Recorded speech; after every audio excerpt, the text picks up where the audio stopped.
হাত পুড়ে গেল। এবার আপনি বলবেন, কৃষ্ণ এটাই তো হবে, জ্বলন্ত কয়লা ধরতে গেলে হাত তো পুড়ে যাবেই। চলুন এই বিষয়ে আপনি এটা বললেন, ক্রোধের বিষয়েও কি আপনি এরকমই ভাবেন? অবশ্যই ভাবা উচিত, কারণ ক্রোধ হলো ঠিক এইরকমই। আমরা ভাবি এই জ্বলন্ত কয়লা হাতে তুলে কারোর দিকে যদি আমরা ছুড়ি তার ক্ষতি হবে, কিন্তু সর্বপ্রথম আমাদেরই হাত পুড়ে যাবে। এই ক্রোধ সর্বপ্রথম আপনারই বিনাশ করবে, আপনার আনন্দ কেড়ে নেবে, আপনার শরীর খারাপ করে দেবে, আপনার অস্তিত্বকে পুড়িয়ে ফেলবে। তাই এই ক্রোধের থেকে সাবধানে থাকুন আর ভালোবেসে বলুন, রাধা রাধা। এই সংসারে কিছু মানুষের তীব্র বাসনা থাকে, সে নিজেকে বিনাশ করতে চায়। কিছু মানুষ মদ্যপান করে নেশায় বুঁদ হয়ে থাকেন, কিছু মানুষ বিলাসিতা করেন, আর কেউ সবার সাথে শত্রুতা করে বসেন। যদি আপনি নিজের বিনাশই চান তাহলে এইসব করার প্রয়োজনই নেই, শুধু একটু অহংকার পোষণ করুন। হ্যাঁ, আপনি ঠিক শুনেছেন, এই অহংকার আপনাকে বিনাশ করে দেয়। এ হয়তো কাঁটার মতন বেঁধে না, কিন্তু এর ধার আপনাকে রক্তাক্ত করে দেয়। আস্তে আস্তে আপনার প্রিয়জন, আপনার বন্ধু, আপনার আত্মীয়, যাদের আপনি ভালোবাসেন, তাদের সকলকে আপনার থেকে দূরে করে আপনাকে একা করে দেয় এই অহংকার। যদি আপনি এই জীবনে বাঁচতে চান তাহলে বিনম্র হতে শিখুন, আর যদি আপনি নিজের বিনাশ চান তাহলে অহংকার পোষণ করতে শিখুন। সিদ্ধান্ত হলো আপনার, এই জীবন হলো আপনার। রাধা রাধা। আপনি কখনো কোনো স্বর্ণকারকে দেখেছেন? সোনা তারই হয়, গয়না বানানোর শিল্প তারই হয়, তাও ও বারবার সোনাকে গরম করে, হাতুড়ি নিয়ে বারবার তার উপরে প্রহার করে। কিসের জন্য? যাতে সে সেই স্বর্ণকে কুন্দন বানাতে পারে, প্রত্যেক আঘাতের সাথে তার মধ্যে থেকে খাদ বের করতে পারে। একজন বিবেকশীল ব্যক্তিরও এটা করা উচিত, যাতে এই সংসার আপনাকে আঘাত করার আগে আপনি নিজের মধ্যে থাকা দোষগুলো বহিষ্কার করে দিন। হয়তো একটু কষ্ট হতে পারে, কিন্তু এ অবশ্যই করবেন। যদি আপনি কুন্দন হতে চান তাহলে নিজেকে নিজের স্বর্ণকার অবশ্যই হতে হবে। রাধা রাধা। দেখুন এই ঘাসকে, কত কোমল, কত মধুর। যদি এই ঘাসের ওপর হাঁটেন তাহলে পায়ে ব্যথা কখনোই হবে না, এর উপরে শুয়ে পড়লে মিষ্টি ঘুম চলে আসবে। কিন্তু এই ঘাসকেই যদি আপনি ঠিক করে না ধরেন তাহলে এতে আপনার আঙুলও কেটে যেতে পারে।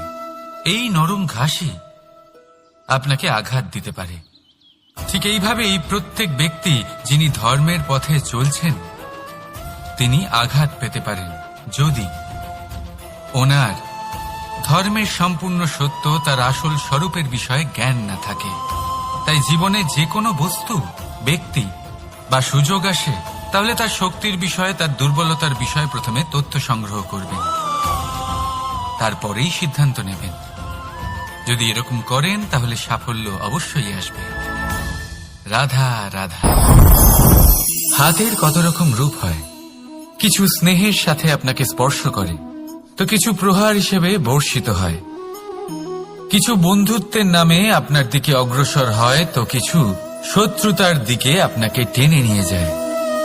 কিন্তু কখনো ভেবে দেখেছেন যে কোন হাত বেশি মূল্যবান?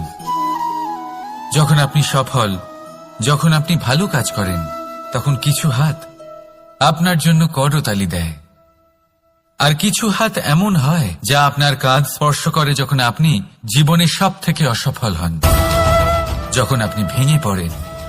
তাই করতালি দেওয়া সেই হাত, আপনার প্রশংসা করা সেই হাত, তার থেকে অনেক বেশি দামি সেই হাত যা আপনাকে তখন আশ্বস্ত করে যখন আপনি এমন সময় কাটাচ্ছেন যা আমরা কেউ কাটাতে চাই না। সেটা আপনার সম্বল হয়ে ওঠে, আর এই সম্বলই আপনাকে জীবন অতিবাহিত করার শক্তি প্রদান করে। তাই একে অপরের সম্বল হয়ে থাকবেন, জীবনে সব সময় ভালো থাকবেন। রাধা রাধা।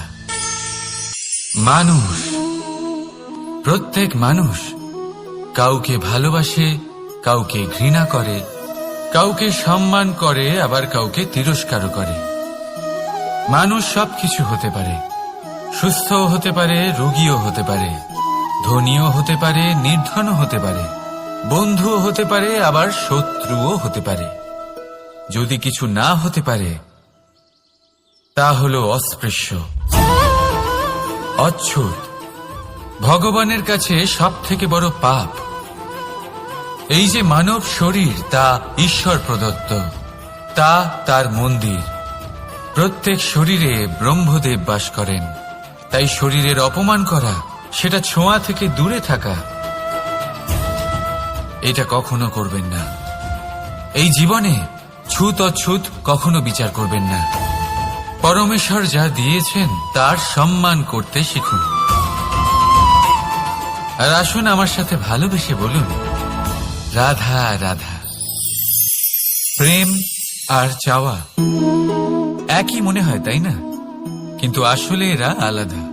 এদের মধ্যে অনেক তফাৎ আছে। দেখতে গেলে প্রেম আর চাওয়া কখনোই এক হতে পারে না। এবার যদি আপনাকে আমি এক উদাহরণ দিই, যদি আপনি এই ফুলকে চান, তাহলে আপনি এটাকে তার ডাল থেকে ছিঁড়ে আপনার কাছে রেখে দেবেন। কিন্তু যদি আপনি একে ভালোবাসেন, তাহলে আপনি প্রতিদিন এসে এটার শিকড়ে জল দেবেন, যাতে সে আরো প্রস্ফুটিত হয়। শুধু এটাই তফাৎ চাওয়া আর প্রেমের মধ্যে। চাওয়া স্বার্থ হয়ে ওঠে, যেখানে প্রেম, প্রেম পরমার্থ হয়ে ওঠে। তাই কাউকে না চেয়ে ভালোবাসুন, জীবন ধন্য হয়ে উঠবে। রাধা রাধা। কখনো কোনো বাচ্চাকে দেখেছেন? কত কিছু ঘটতে থাকে তার জীবনে। শৈশব থেকে বেড়ে ওঠা অবধি অসংখ্য অনুভূতি অনুভব করে সে। কখনো পড়ে যায়, কখনো আহত হয়, কখনো জ্ঞান লাভ করে, কখনো কষ্ট সহ্য করে, তো কখনো আনন্দ উপভোগ করে। কিন্তু মনে রাখে সে শুধুমাত্র আনন্দের মুহূর্তগুলি। এবার শুধু একবার আপনার জীবনের প্রারম্ভের দিকে তাকিয়ে দেখুন, আপনার শৈশবে তাকিয়ে দেখুন। আপনি দেখবেন বেশিরভাগ যেসব স্মৃতি আপনার মনে আছে, সেগুলি সমস্ত ভালো মুহূর্তের, খারাপ মুহূর্তের নয়। সেই জন্য শৈশব সব থেকে সুখী হয়, এতে নিশ্চিন্ত থাকা যায়। সেই জন্য আজ আপনি যতই বড় হয়ে উঠুন না কেন, খারাপ স্মৃতি, খারাপ ঘটনা সব ভুলে যাওয়ার চেষ্টা করুন। একবার খারাপ ঘটনা ভুলে যাওয়ার অনুভূতি আপনার হয়ে গেলে, তখন মনে রাখবেন, যতই কঠিন পরিস্থিতির মুখোমুখি আপনাকে হতে হোক, তার মোকাবিলা করতে আপনি সক্ষম। রাধা রাধা। যদি আমি আপনাকে জিজ্ঞেস করি যে এই সংসারে সব থেকে মাহাত্ম্যপূর্ণ বস্তু কি, তাহলে আপনি বলবেন জল। আর একদম ঠিক বলবেন। কিন্তু কোন কারণে? এই জন্য যে সে আমাদের জীবন দান করে? এই জন্য যে সে আমাদের তৃষ্ণা মেটায়? নাকি এই জন্য যে আমাদের দৈনিক কাজ থেকে শুরু করে আমাদের মৃত্যু অবধি কাজে আসে, সব কাজে আমাদের সাহায্য করে? না, এর পেছনে একটা কারণ হলো জলের প্রকৃতি। ভেবে দেখুন, সমুদ্রের এই জল সূর্যের তাপ সহ্য করে বাষ্পীভূত হয়, তারপর উপরে গিয়ে মেঘে পরিণত হয়, তারপর সেই মেঘ রূপে প্রবাহিত হয়ে কোনো পর্বতের সাথে ধাক্কা খেয়ে বর্ষা হয়ে এই পৃথিবীতে বর্ষিত হয়। আর এই পৃথিবীর ধূলিকণা এর মাটিকে নিজের মধ্যে ধারণ করে। মানুষের দ্বারা, অন্য প্রাণীর দ্বারা যে ময়লা ছড়িয়ে পড়েছে তাকে নিজের মধ্যে ধারণ করে, আর তারপর ফের অগ্রসর হয়ে পড়ে সমুদ্রের দিকে, সমুদ্রে মিশে যায়। কিন্তু তবুও আবার বাষ্পীভূত হওয়ার সময় সেই ময়লাকে সে সেখানেই ফেলে যায়, সেই ময়লাকে নিজের সাথে নিয়ে যায় না। ব্যাস, এটাই জলের প্রকৃতি, যা তাকে মহান করে তোলে। আপনিও আপনার জীবনে আপনার কর্ম করুন, মহান কর্ম করুন, ভালোভাবে করুন, কিন্তু সেই কর্মের সাথে যে অহংকার আসে সেটা নিজের মধ্যে প্রবেশ করতে দেবেন না। তার থেকে ওপরে উঠুন। আপনি নিজেকে জলের মতো হালকা অনুভব করবেন। রাধা রাধা। চিন্তা। সবাই বলে চিন্তা করা উচিত নয়, কিন্তু চিন্তা সবাই করে। যিনি বৃদ্ধ ব্যক্তি হন তিনি নিজের অতীতের সাথে বর্তমানের তুলনা করে চিন্তিত থাকেন। একজন যুবক ব্যক্তি ভবিষ্যতের বিষয় চিন্তা করে, নিজের লক্ষ্য কিভাবে পূরণ করা যায় সেই চিন্তায় মগ্ন থাকে। শুধু একজন বালকের না তো তার ভবিষ্যতের চিন্তা থাকে আর না অতীতের দুঃখ থাকে। আর এরকম কেন? কারণ সে শুধুমাত্র বর্তমান নিয়ে ভাবে, আর তাই সে সব থেকে বেশি সুখী।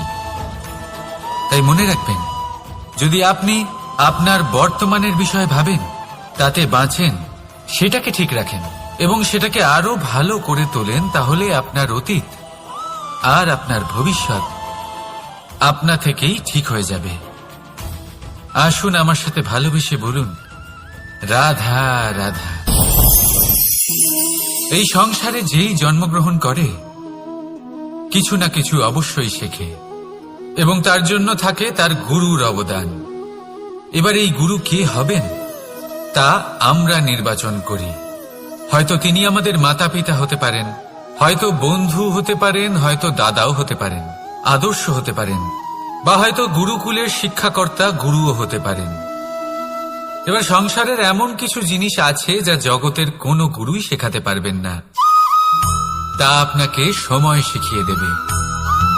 কারণ এই সংসারে সময়ের থেকে বড় গুরু আর কেউ হয় না। এবার সময় আর গুরুর মধ্যে একটা সাদৃশ্য আছে আর একটা তফাতও আছে। সাদৃশ্য হলো যে সময় আর গুরু দুজনেই আপনাকে শেখায়। তফাতেই যে গুরু প্রথমে আপনাকে শিক্ষাদান করে, তারপর আপনার পরীক্ষা নেন। সময় প্রথমে আপনার পরীক্ষা নেয়, তারপর আপনাকে শিক্ষা দেয়।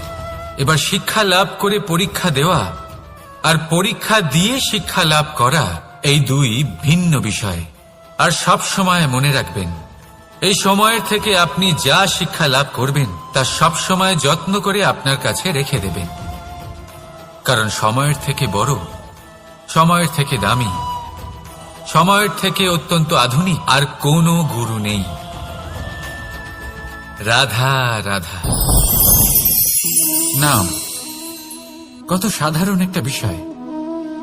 প্রত্যেক মানুষ যে জন্ম নেয় তাকে একটা নাম দেওয়া হয়, যা সে পেয়ে থাকে তার মাতা পিতার দ্বারা, না হলে তার গুরুর দ্বারা, বা কোনো আত্মীয়ের দ্বারা, বা কোনো কাছের মানুষের দ্বারা।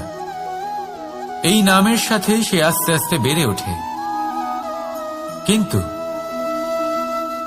এটাই কি সেই নাম? এই নামই কি সবকিছু? কখনোই নয়।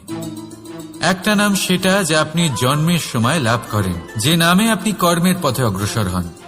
আরও একটা নাম সেটা যা আপনি আপনার কর্মের দ্বারা অর্জন করেন, আর এই নামেই আপনাকে সবাই যুগ যুগ ধরে মনে রাখে। আপনার আসল নাম সেটা নয় যা আপনাকে জন্মের সময় দেওয়া হয়েছিল। আপনার আসল নাম সেটা যেটা আপনি আপনার কর্ম দ্বারা লাভ করেছেন। কারণ সেই লাভের পেছনে প্রচুর প্রয়াস লুকিয়ে থাকে, অনেক পরিশ্রম লুকিয়ে থাকে। কিন্তু যদি আপনি চান যে মানুষ আপনার নাম মনে রাখে, তাহলে আপনাকে কর্মের পথে অগ্রসর হতেই হবে। শুভ কর্ম করতে হবে, অনর্গল চেষ্টা করে যেতে হবে, মহান কাজ করতে হবে। আর বিশ্বাস করুন, আপনি একটা মহান নামের ফল অবশ্যই লাভ করবেন। রাধা রাধা। মানুষ এক সামাজিক প্রাণী। সমাজে ঘোরাফেরা করে, অন্য মানুষ খুঁজে বেড়ায়, সম্পর্ক তৈরি করে, সেটাকে গড়ে তোলে, সুখ দান করে, সুখ লাভ করে, নিজের দুঃখকে কম করে। কিন্তু একটা জিনিস সে বোঝে না, কোন ব্যক্তি আপন আর কোন ব্যক্তি পর। দেখুন, আপন সে নয় যে সুখের সময় আপনার সাথে থাকে, আপন সে যে দুঃখের সময়ে শুরু থেকে শেষ অবধি আপনার সঙ্গে থাকে। তাই খেয়াল রাখবেন, সুখের সময় যে আপনার সাথে থাকে তারা সেই ব্যক্তিগণ যাদের আপনি পছন্দ করেন, কিন্তু যে দুঃখের সময়, সমস্যার মধ্যে, কষ্টের ও একাকিত্বের মধ্যে আপনার সাথে থাকে, আপনাকে সব সময় সঙ্গ দেয়, তারা সেই ব্যক্তি যারা আপনাকে পছন্দ করে। এবারে কাকে আপনি আপন বানাবেন আর কাকে পর, সিদ্ধান্ত আপনার। রাধা রাধা। আপনি জীবনে কখনো দেখে থাকবেন অথবা শুনে থাকবেন যে মানুষ যখন দুধ পান করে তার মধ্যে যদি কোনো মাছি এসে পড়ে, সে আর সেটা পান করে না, সেই দুধকে কোথাও ফেলে দেয় সে। কিন্তু ভেবে দেখুন, এখানে পরিস্থিতি একটু আলাদা হলে, দুধের বদলে ঘি থাকলে মানুষ কি করে? সেই ঘি ফেলে দেয় না, সেখান থেকে মাছিটাকে বের করে ফেলে দেয়। এটা দিয়ে আমরা কি শিক্ষা পেলাম? এটাই যে এখানে মাছি গুরুত্বপূর্ণ নয়, গুরুত্বপূর্ণ হল সেই খাবার, ঘি। এবারে ভাবুন, দুধ আর ঘি এই দুই উৎপন্ন হয় গরু থেকে, তাহলে বেশি মাহাত্ম্য ঘিকে কেন দেওয়া হয়? তার কারণ যে যত বেশি তাপ সহ্য করে সে তত উৎকৃষ্ট হয়, সে ততটা মূল্যবান হয়। এতটাই মূল্যবান যে যদি তাতে কোনো দোষও থাকে মানুষ সেটা গ্রাহ্য করে না। তাই মনে রাখবেন, এই পুষ্টি অপুষ্টি এ শুধুই নামমাত্র, কিন্তু পরিশ্রম করা, সংঘর্ষ করা, তাপ সহ্য করা, এটা মানুষের অনুভূতি। তাই নাম নিয়ে না ভেবে অনুভূতির ওপরে মনোনিবেশ করুন, তাকে গুরুত্ব দিন। আর আসুন আমার সাথে ভালোবেসে বলুন, রাধা রাধা। বহুবার আমরা জীবনে নিরাশ হয়ে পড়ি, এই ভেবে যে নিরন্তর চেষ্টা করার পরেও আমাদের নিজেদের লক্ষ্য প্রাপ্ত হচ্ছে না। আমরা বুঝতেই পারি না এটা কি হচ্ছে। অনেকবার এরকম মনে হয় যে সেই লক্ষ্য যা আমরা চাইছি, সেই স্বপ্ন যা আমরা দেখেছি, যার জন্য আমরা নিরন্তর চেষ্টা করেছি, আমরা হয়তো তার যোগ্যই নই। ওই লক্ষ্যই আমাদের জন্য সঠিক নয়। আমাদের মনোবল ভেঙে যায়, আর তা হলো অত্যন্ত কঠিন এক পরিস্থিতি। কিন্তু সেই সময়ে কি করা যেতে পারে? আপনাকে একটা উদাহরণ দিয়ে বোঝাই।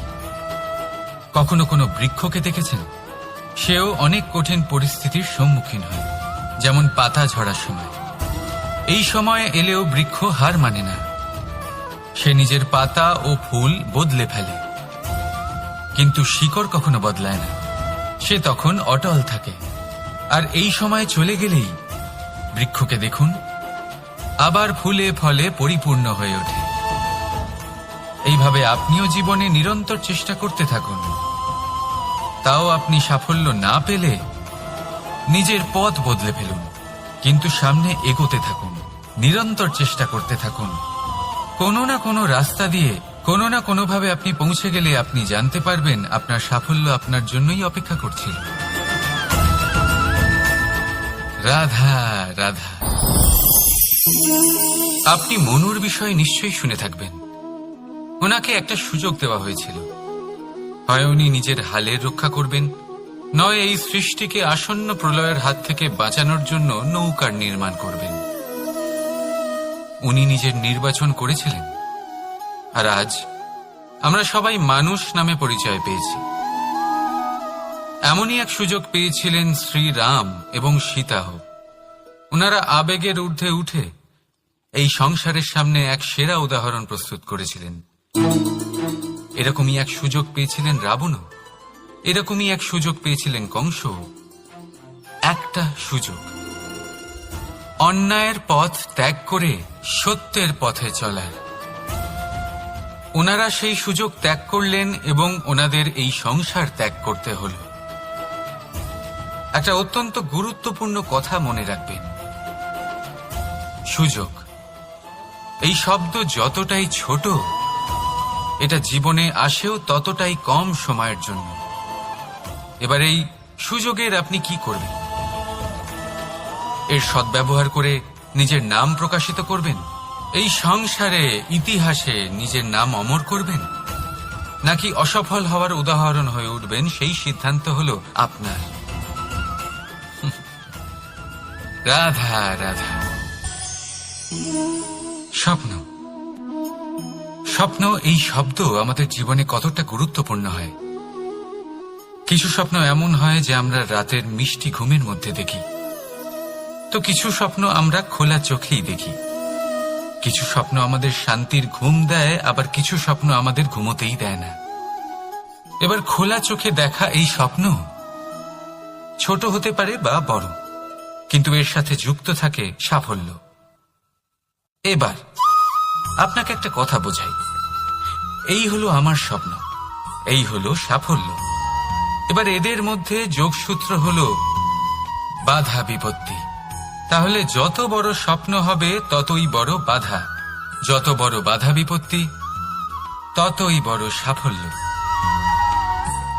মনে রাখবেন, আকাশে সব থেকে উঁচুতে ওড়ার জন্য বাজ পাখিকে মেঘের ওপর দিয়ে উড়তে হয়। তাই এই বাধা বিপত্তির থেকে দূরে পালাবেন না। অবশ্যই এ হলো সেই বাধা বিপত্তি যার থেকে সংসার দূরে পালাতে চায়। এই সেই অসুবিধা যা আমাদের জীবনে যাতে না আসে সেজন্য লোকে প্রার্থনা করে।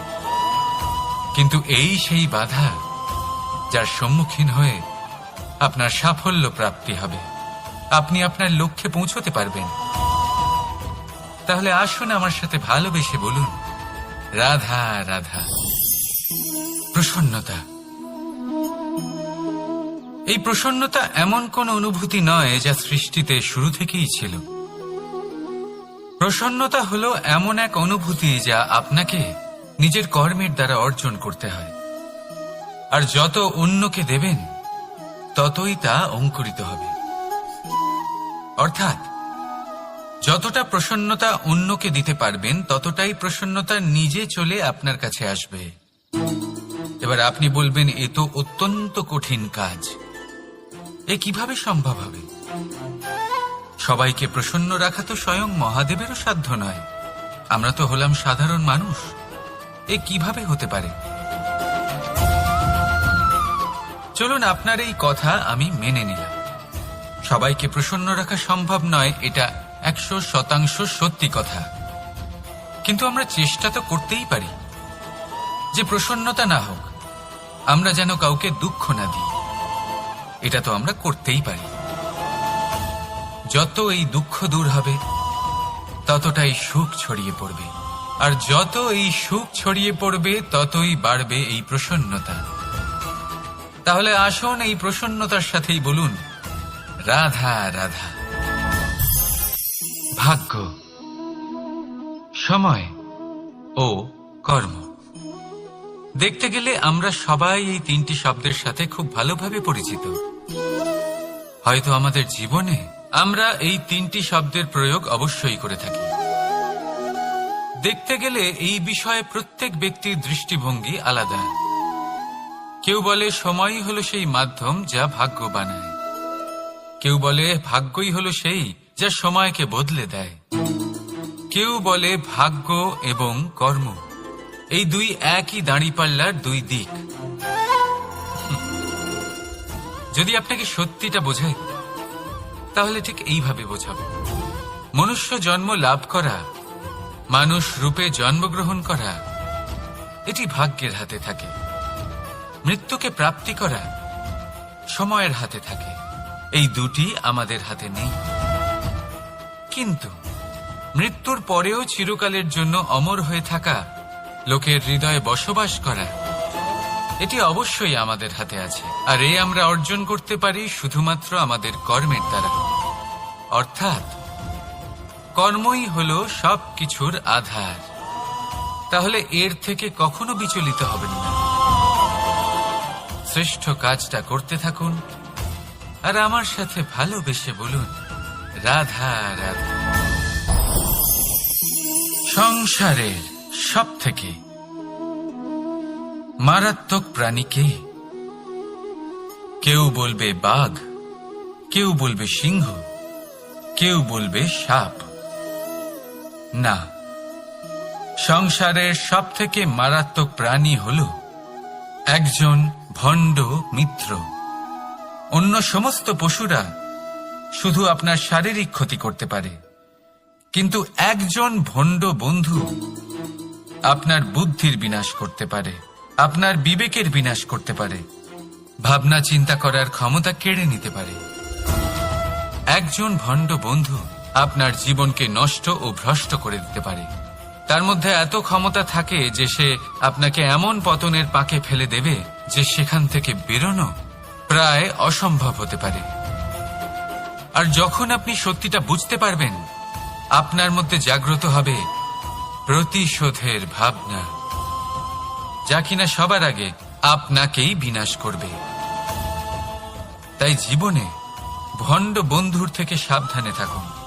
আর বিশ্বাস, এই বিশ্বাস মানুষের ওপরে ভেবে চিন্তেই করুন। আর আসুন আমার সাথে ভালোবেসে বলুন, রাধা রাধা। আহ, হাত পুড়ে গেল। এবার আপনি বলবেন, কৃষ্ণ এটাই তো হবে, জ্বলন্ত কয়লা ধরতে গেলে হাত তো পুড়ে যাবেই। চলুন এই বিষয়ে আপনি এটা বললেন, ক্রোধের বিষয়েও কি আপনি এরকমই ভাবেন? অবশ্যই ভাবা উচিত, কারণ ক্রোধ হলো ঠিক এইরকমই। আমরা ভাবি এই জ্বলন্ত কয়লা হাতে তুলে কারোর দিকে যদি আমরা ছুড়ি তার ক্ষতি হবে, কিন্তু সর্বপ্রথম আমাদেরই হাত পুড়ে যাবে। এই ক্রোধ সর্বপ্রথম আপনারই বিনাশ করবে, আপনার আনন্দ কেড়ে নেবে, আপনার শরীর খারাপ করে দেবে, আপনার অস্তিত্বকে পুড়িয়ে ফেলবে। তাই এই ক্রোধের থেকে সাবধানে থাকুন আর ভালোবেসে বলুন, রাধা রাধা। এই সংসারে কিছু মানুষের তীব্র বাসনা থাকে, সে নিজেকে বিনাশ করতে চায়। কিছু মানুষ মদ্যপান করে নেশায় বুঁদ হয়ে থাকেন, কিছু মানুষ বিলাসিতা করেন, আর কেউ সবার সাথে শত্রুতা করে বসেন। যদি আপনি নিজের বিনাশই চান, তাহলে এইসব করার প্রয়োজনই নেই। শুধু একটু অহংকার পোষণ করুন। হ্যাঁ, আপনি ঠিক শুনেছেন, এই অহংকার আপনাকে বিনাশ করে দেয়। এ হয়তো কাঁটার মতন বেঁধে না, কিন্তু এর ধার আপনাকে রক্তাক্ত করে দেয়। আস্তে আস্তে আপনার প্রিয়জন, আপনার বন্ধু, আপনার আত্মীয়, যাদের আপনি ভালোবাসেন, তাদের সকলকে আপনার থেকে দূরে করে আপনাকে একা করে দেয় এই অহংকার। যদি আপনি এই জীবনে বাঁচতে চান, তাহলে বিনম্র হতে শিখুন। আর যদি আপনি নিজের বিনাশ চান, তাহলে অহংকার পোষণ করতে শিখুন। সিদ্ধান্ত হলো আপনার, এই জীবন হলো আপনার। রাধা রাধা। আপনি কখনো কোনো স্বর্ণকারকে দেখেছেন? সোনা তারই হয়, গয়না বানানোর শিল্প তারই হয়। তাও ও বারবার সোনাকে গরম করে, হাতুড়ি নিয়ে বারবার তার উপরে প্রহার করে। কিসের জন্য? যাতে সে সেই স্বর্ণকে কুন্দন বানাতে পারে, প্রত্যেক আঘাতের সাথে তার মধ্যে থেকে খাদ বের করতে পারে। একজন বিবেকশীল ব্যক্তিরও এটা করা উচিত, যাতে এই সংসার আপনাকে আঘাত করার আগে আপনি নিজের মধ্যে থাকা দোষগুলো বহিষ্কার করে দিন। হয়তো একটু কষ্ট হতে পারে, কিন্তু এ অবশ্যই করবেন। যদি আপনি কুন্দন হতে চান, তাহলে নিজেকে নিজের স্বর্ণকার অবশ্যই হতে হবে। রাধা রাধা। দেখুন এই ঘাসকে, কত কোমল, কত মধুর। যদি এই ঘাসের ওপর হাঁটেন, তাহলে পায়ে ব্যথা কখনোই হবে না। এর উপরে শুয়ে পড়লে মিষ্টি ঘুম চলে আসবে। কিন্তু এই ঘাসকেই যদি আপনি ঠিক করে না ধরেন, তাহলে এতে আপনার আঙুলও কেটে যেতে পারে। এই নরম ঘাসই আপনাকে আঘাত দিতে পারে। ঠিক এইভাবেই প্রত্যেক ব্যক্তি যিনি ধর্মের পথে চলছেন, তিনি আঘাত পেতে পারেন যদি ওনার ধর্মের সম্পূর্ণ সত্য, তার আসল স্বরূপের বিষয়ে জ্ঞান না থাকে। তাই জীবনে যে কোনো বস্তু, ব্যক্তি বা সুযোগ আসে, তাহলে তার শক্তির বিষয়ে, তার দুর্বলতার বিষয়ে প্রথমে তথ্য সংগ্রহ করবেন, তারপরেই সিদ্ধান্ত নেবেন। যদি এরকম করেন তাহলে সাফল্য অবশ্যই আসবে। রাধা রাধা। হাতের কত রকম রূপ হয়। কিছু স্নেহের সাথে আপনাকে স্পর্শ করে, তো কিছু প্রহার হিসেবে বর্ষিত হয়। কিছু বন্ধুত্বের নামে আপনার দিকে অগ্রসর হয়, তো কিছু শত্রুতার দিকে আপনাকে টেনে নিয়ে যায়। কিন্তু কখনো ভেবে দেখেছেন যে কোন হাত বেশি মূল্যবান? যখন আপনি সফল, যখন আপনি ভালো কাজ করেন, তখন কিছু হাত আপনার জন্য করতালি দেয়, আর কিছু হাত এমন হয় যা আপনার কাঁধ স্পর্শ করে যখন আপনি জীবনে সব থেকে অসফল হন, যখন আপনি ভেঙে পড়েন। তাই করতালি দেওয়া সেই হাত, আপনার প্রশংসা করা সেই হাত, তার থেকে অনেক বেশি দামি সেই হাত যা আপনাকে তখন আশ্বস্ত করে যখন আপনি এমন সময় কাটাচ্ছেন যা আমরা কেউ কাটাতে চাই না। সেটা আপনার সম্বল হয়ে ওঠে, আর এই সম্বলই আপনাকে জীবন অতিবাহিত করার শক্তি প্রদান করে। তাই একে অপরের সম্বল হয়ে থাকবেন, জীবনে সব সময় ভালো থাকবেন। রাধা রাধা। মানুষ, প্রত্যেক মানুষ কাউকে ভালোবাসে, কাউকে ঘৃণা করে, কাউকে সম্মান করে, আবার কাউকে তিরস্কারও করে। মানুষ সবকিছু হতে পারে, সুস্থও হতে পারে, রোগীও হতে পারে, ধনীও হতে পারে, নির্ধনও হতে পারে, বন্ধুও হতে পারে, আবার শত্রুও হতে পারে। যদি কিছু না হতে পারে তা হল অস্পৃশ্য, অচ্ছুত, ভগবানের কাছে সব থেকে বড় পাপ। এই যে মানব শরীর, তা ঈশ্বর প্রদত্ত, তা তার মন্দির। প্রত্যেক শরীরে ব্রহ্মদেব বাস করেন, তাই শরীরের অপমান করা, সেটা ছোঁয়া থেকে দূরে থাকা, এটা কখনো করবেন না। এই জীবনে ছুত অছুত কখনো বিচার করবেন না। পরমেশ্বর যা দিয়েছেন তার সম্মান করতে শিখুন। আর আসুন আমার সাথে ভালোবেসে বলুন, রাধা রাধা। প্রেম আর চাওয়া একই মনে হয়, তাই না? কিন্তু আসলে এরা আলাদা। এদের মধ্যে অনেক তফাৎ আছে। দেখতে গেলে প্রেম আর চাওয়া কখনোই এক হতে পারে না। এবার যদি আপনাকে আমি এক উদাহরণ দিই, যদি আপনি এই ফুলকে চান, তাহলে আপনি এটাকে তার ডাল থেকে ছিঁড়ে আপনার কাছে রেখে দেবেন। কিন্তু যদি আপনি একে ভালোবাসেন, তাহলে আপনি প্রতিদিন এসে এটার শিকড়ে জল দেবেন, যাতে সে আরো প্রস্ফুটিত হয়। শুধু এটাই তফাৎ চাওয়া আর প্রেমের মধ্যে। চাওয়া স্বার্থ হয়ে ওঠে, যেখানে প্রেম, প্রেম পরমার্থ হয়ে ওঠে। তাই কাউকে না চেয়ে ভালোবাসুন, জীবন ধন্য হয়ে উঠবে। রাধা রাধা। কখনো কোনো বাচ্চাকে দেখেছেন?